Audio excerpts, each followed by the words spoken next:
And we go now to the governor, Roy Cooper of North Carolina, a battleground state. He joins us from Raleigh. Good morning to you, Governor. Good morning, Margaret. Good morning.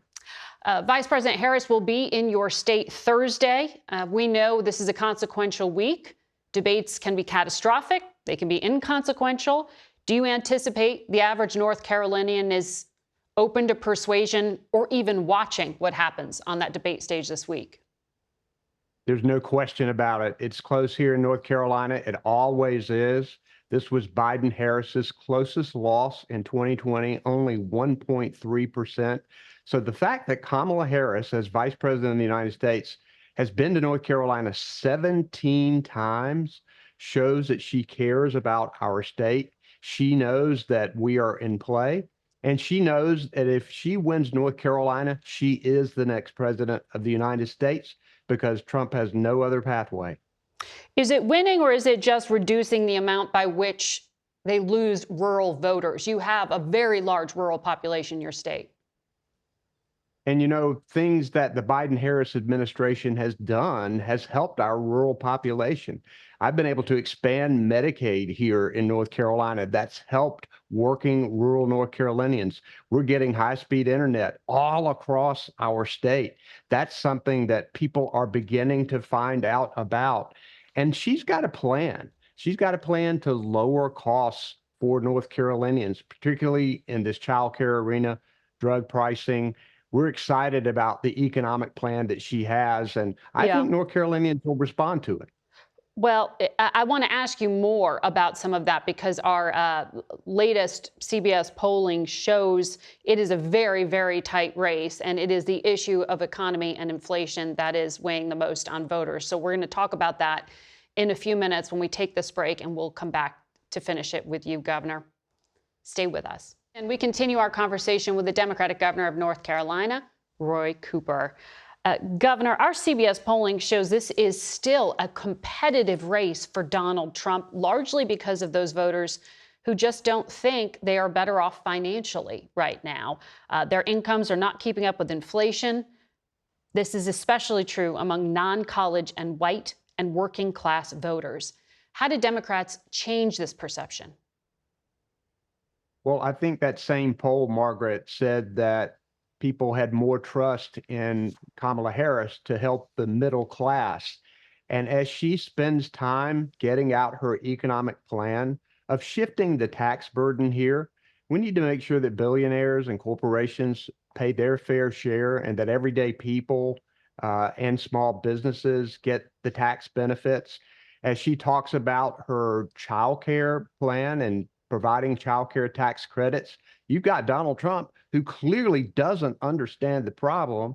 You got J.D. Vance, who's saying, well, you should get your grandparents or your aunts or uncles to look after children. Completely clueless. When we continue to get this information out to the American public and to people here in North Carolina, that Kamala Harris has an economic plan that's going to help lower the cost for everyday people, that's going to help families thrive, that is going to protect women's reproductive freedom. I think at the end of the day, that's going to be what works here. Well, you got a short period of time to do that, sir, in this election. One of the things that we did hear about from the vice president this past week was her endorsement of a less dramatic increase in the capital gains tax rate than what Joe Biden had proposed. This is a tax on assets owned for more than a year on households bringing in over $1 million in income. Now, the vice president hasn't said whether she supports Biden's proposal to tax unrealized gains. That's getting a lot of focus from Republicans. I'm just wondering, though, is this announcement and positioning really just an attempt to appear more moderate, to appear more pro-business? Is it just a political ploy? I think what Kamala Harris found out in the period of time, the 3.5+ years that she's been vice president, that you have to achieve consensus to get things done. And that's exactly what she's been able to do. Overall, what she wants to do is to shift the burden here. Clearly, the billionaires are not paying their fair share. And we've got to figure out a way to make sure that we can get them to do that while easing the burden on the middle class. And the way you do that is to try to find consensus, because as you know, it's very tough to get legislation through both the House and the Senate.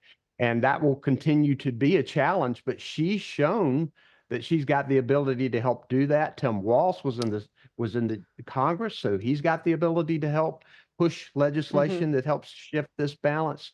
So I'm excited about the potential for them being president and vice president of the United States. Well, and having to work with Congress. I want to ask you about guns. We saw this horrific shooting in Georgia this past week, and the father of that shooter is facing second-degree murder and other charges because he gave his son that AR-15 style weapon that was used. You're a former state attorney general, and I wonder what you think of this precedent of prosecuting parents. Do you think it's effective in dissuading gun violence? I think we have to do everything we can to reduce gun violence, particularly gun violence in our schools. And I think that that is appropriate. But we also know that these military-style assault weapons are being used by lots of people. They can kill multiple people. We don't need to have them on the streets. Look, you can't be tough on crime if you're weak on gun laws. Vice President Harris and I here in North Carolina, as a gun owner, as the supporter of the Second Amendment, support stronger background checks, red flag laws, and banning these military-style assault weapons. We shouldn't even have them available for people to use in these mass murders that are occurring. I'm tired of seeing texts from children in a school telling their parents that they're afraid and that they love them. We cannot normalize this. J.D. Vance says this is just a fact of life. No, it's not. He said no, it should not. He said he regrets that it's become a fact of life. But you do agree then with prosecuting parents, is what I understand from what you just said there. Look, if the evidence is there, yes. Okay. That we need to make sure that people are responsible. If you're giving a 14-year-old, and I don't know what all of the evidence is here, obviously you got to wait until the court. But if you're giving a 14-year-old, particularly one who's said that they are involved or like mass shootings, and you're giving that 14-year-old an AR-15 as a birthday present, that is a problem. Would you serve perhaps as Attorney General in a future Harris administration?